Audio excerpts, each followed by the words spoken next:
Gown gang. Gown gang.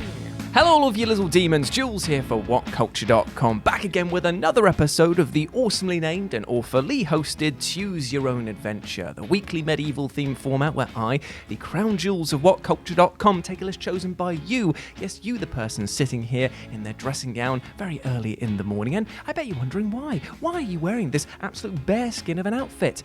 And there's two reasons. One, because I'm incredibly lazy, and two, because I forgot to turn the heating on in my room and it's a little bit chilly, so I hope you will excuse me. Yes, you get to choose what list I dole out to you each and every week. And this week we have none other to thank than Michael Fong for their suggestion of video game enemies that won't stay dead. Now here's the thing. When we're playing video games, there's nothing more satisfying than taking down a big bad to stand aloft of their meaty corpse and go, "Ha-ha! Take that, you shit!" Only for you then to realise that they're actually still breathing, they're going to get back up on their feet, and they're going to pound you into the ground like a fleshy tent peg. Such is the video game death fake-out, which some titles seem to love abusing. And we're going to take a look at them today. So gather round and let's get spicy. As I'm Jules, this is WhatCulture.com, and these are 8 video game enemies who won't stay dead. Number 8, Guardian Ape. Sekiro Shadows Die Twice. I can't think of a better example in recent memory of a boss gotcha moment like the first time that players air quotes defeat the Guardian Ape in Sekiro Shadows Die Twice. After felling the mighty monkey in a pretty tense David versus Goliath showdown, the player executes the beast by slicing off its head in a rather gruesome fashion. Now, the last time that I checked, when things lose their head, they don't tend to come back alive, and as such, you might put down your controller to do a little bit of a victory dance, or, I don't know, take a sip of, liquid to replace all of the sweat that you just lost during that very tense fight. But wait, what's this? Big Monkey's back? He's going bananas. He's going ape.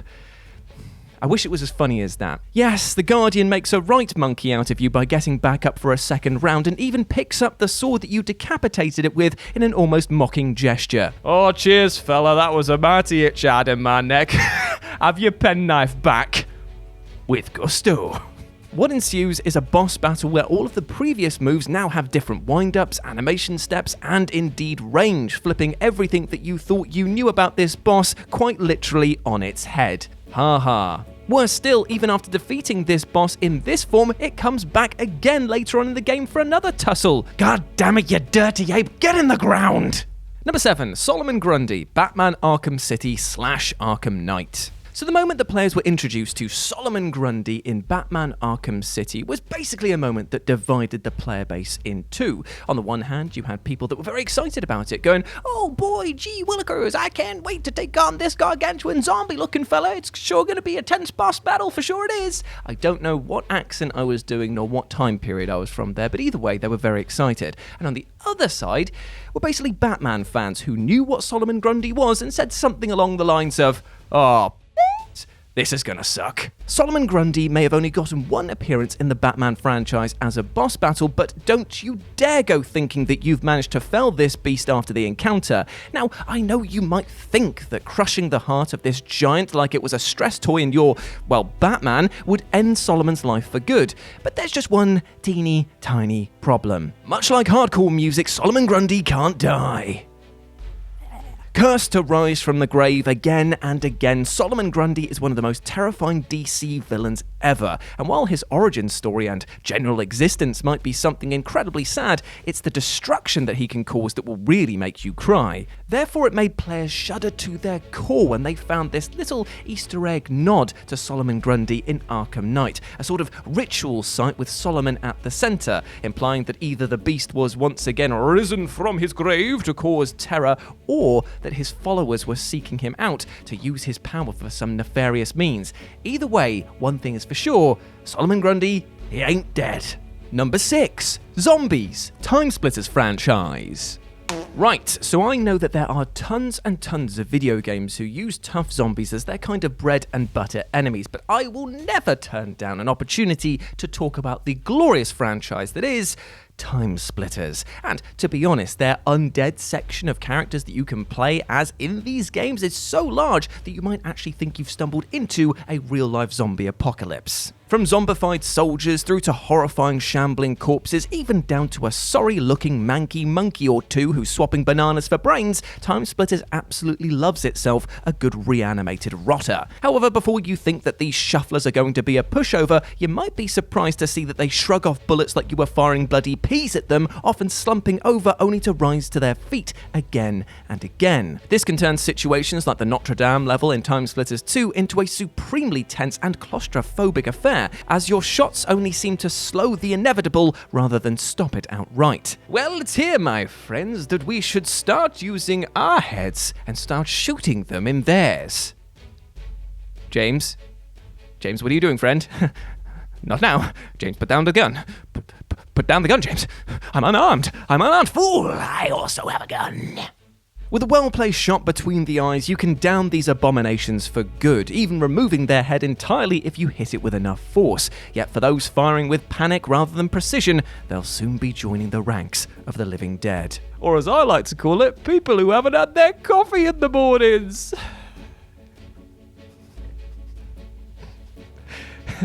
That's not in my script. I just thought I'd chuck it in for just a little bit of fun for me. I'm already regretting it.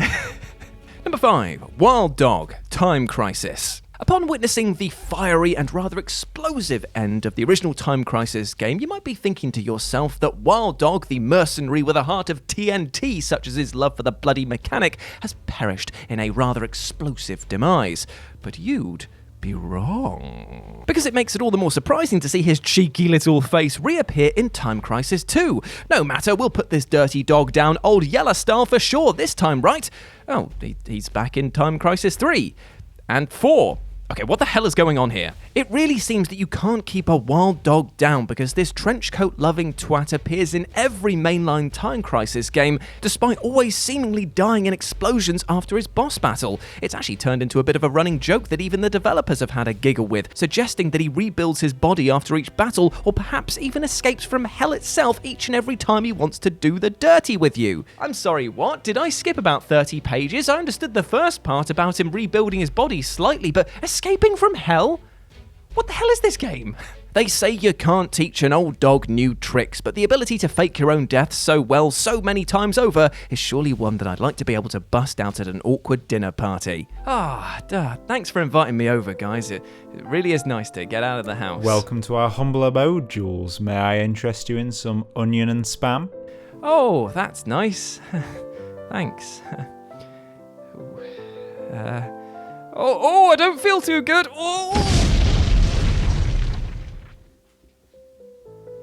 Number 4, BALDUR, God of War. Okay, so I know that this game has been out for years, but I'm just going to say spoilers incoming. Okay, we sorted now. Grand. Now, I know what you're going to say about the fate of old Baldur here, that yes, indeed, he does die at the end of the rather epic and rather wonderful PS4 God of War title, but ye literal gods, how many times did we think that we'd beaten this bastard, only for him to come back to life throughout this experience? From the opening moments where he comes knocking at the door to borrow a cup of feelings and then asks you if you've got a moment to talk about Jesus, only to punch you so hard that even Slime Jesus up above feels it. I'm sorry, mate. You alright? Oh, he's got a little bandage on him. I don't know if he has. James might not have animated it on. But he's gone back up again. Bit weird that he's still got the bandage on, seeing as this was in 2018 that he got punched. Either way, I'm not questioning the Lord and Saviour. Praise be, mate, praise be. To the final struggle against him, Baldur takes over everything on screen, stealing focus so greatly that it became an overnight sensation. What makes this so brilliant is the fact that Kratos, the literal god of war, even starts to realise that fighting him is completely futile. His invulnerability, his immense strength, they are things that he can't actually overcome. He will actually lose if he keeps going on against him in a war of attrition. And so you actually see him give him a wide berth throughout the narrative, and that is a very, very brilliant bit of character development, that there are things that even he is afraid of. In a rather tragic sense, upon learning Baldur's motivations and his complex relationship with his mother, he's one of the actual few bosses that dies just at the time when audiences least want him to. A brilliantly executed character with a literal never say die attitude. Number 3, ARZAKON, Magic the Gathering. So as much as the recently discussed BALDUR is pretty much the talk of the town when it comes to gods who just won't stay down, ARZAKON from Magic the Gathering, the video game released in 1997, he's the granddaddy of this gimmick. He basically looks at the buffet of death and just goes, nah thanks, I'm on a diet, because you literally can't actually beat him. The main objective of this video game is to disrupt the followers of ARZAKON from summoning it back to reality and basically turning your world into a piss-soaked house of cards. You do this by battling other wizards with decks that you can construct yourself, and each victory that you get allows you to nab new cards and spells to power up your deck, which is something that you will definitely need to do, because when you finally do rock up to the final battle of this game, you realise that ARZAKON's got a health pool so deep that you can actually drown in it, and it turns out that instead of actually beating the boss, each bit of damage that you do seals it away for another number of years. So effectively, all you're really doing is delaying the inevitable. Although, to be fair, I shouldn't be too worried about leaving this in the hands of future Magic the Gathering players, because if you've ever been on Magic the Gathering Arena, you'll see the humiliating beatdowns that other players give to each other on the reg. I'm still convulsing. My bones, boys. Why do you have to break all of them? Seriously though, I love Magic the Gathering. Go check out the videos that we did recently on the new Kaldheim set, and also I do some stuff over on translated from blathering into English. Let's go and check it out on Live and Let's Dice. That's where I do all my streaming outside of work. I know I bang on about it, but please, help a bold boy out. Spare a coin, governor. Number 2, Trolls, Dungeons & Dragons Tower of Doom. So anyone looking at the Dungeons & Dragons beat-em-up games that came out in the late 90s, Chronicles of Mystara and Tower of Doom respectively, and thinking to themselves that these are just going to be like Streets of Mage, very funny that, are doing themselves a big dirty disservice, because these games are bloody brilliant. For a start, the game had a pretty comprehensive magic system that let players try out all sorts of amazing and wonderful spells on enemies, and it even let them use banter spells like Sticks to Snakes, which turns a bundle of twigs into deadly vipers that attack their enemies. How could you not love that? As you can tell by things like this, the two games were real love letters to their source material, but it definitely proved to be the case that if you didn't know enough about Dungeons & Dragons, your adventures would be cut short very, very soon, because if you came up against the troll boss battle and didn't know what to do, well, you, my friend, were dead meat. Every time the troll appears to be down and out, it turns out that it regenerates itself and the battle will begin anew. This, of course, would eat the lives and coins of the players for breakfast, causing some gamers to likely think that the game was broken entirely. However, for those that know a bit about the D&D lore, trolls can't regenerate when exposed to fire, and the game rewards this line of thinking by letting you burn the corpse of the troll in order to beat the level. It's a brilliant nod to the source material, but for those uninitiated, it was an exercise in pain. But don't worry, my friend, because if this happened to you, let me lift your spirits with a nice musical interlude. Jazz? Yeah, you're over this side now. How's that feel? Yeah. James?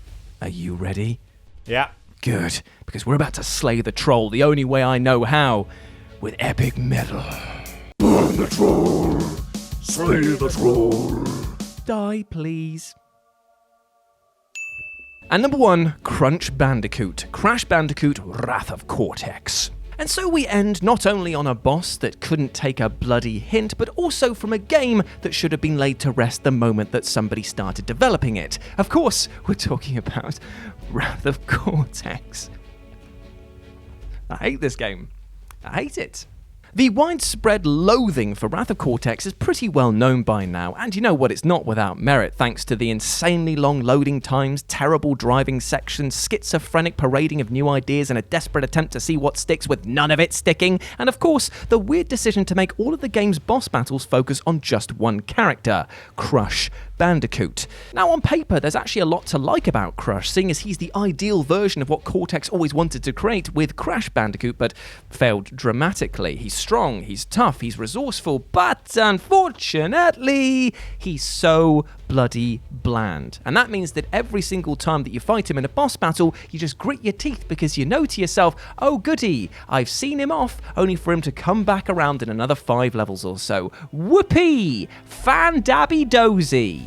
It doesn't help either that the boss battles suffer from inconsistent development, with some being so easy that they're utterly laughable, and others so hard they're not even fun in the slightest. Still, at least Crush found his real calling and turned to the side of good to settle in as a solid side character for years to come.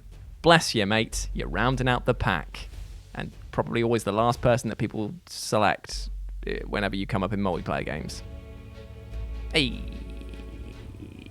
And there we go, my friends. Those were 8 video game enemies who won't stay dead. I hope that you enjoyed that, and please let me know what you thought about it down in the comments section below. And thank you so much for joining me here on the live premiere as well. It's always a blessing to see so many familiar faces, and it is great to see the community growing as well. So thank you very much. As always, I've been Jules. You can go follow me over on Twitter at RetroJ0, or you can swing by Live and Let's Dice, that's Dice with a C, where I do all of my streaming outside of work, and it'd be great to see you over there. Had a frog in my throat, but I'm a professional, so I'll carry on. But before I go, my friends, I just want to say one thing, and that is that I hope that you are treating yourself well, both with love and respect, because you goddamn well deserve them. Give yourself a big emotional hug, much like I have done today with my dressing gown. What a metaphor. A hug, dressing gown metaphor. It's a good time for all. You're a massive ledge. You would deserve only the best things in life, and do not let anything or anyone else tell you otherwise, all right? Now go out there and absolutely smash your life goals today. I believe in you. As always, I've been Jules. You have been awesome. Never forget that. And I'll speak to you soon. Peace.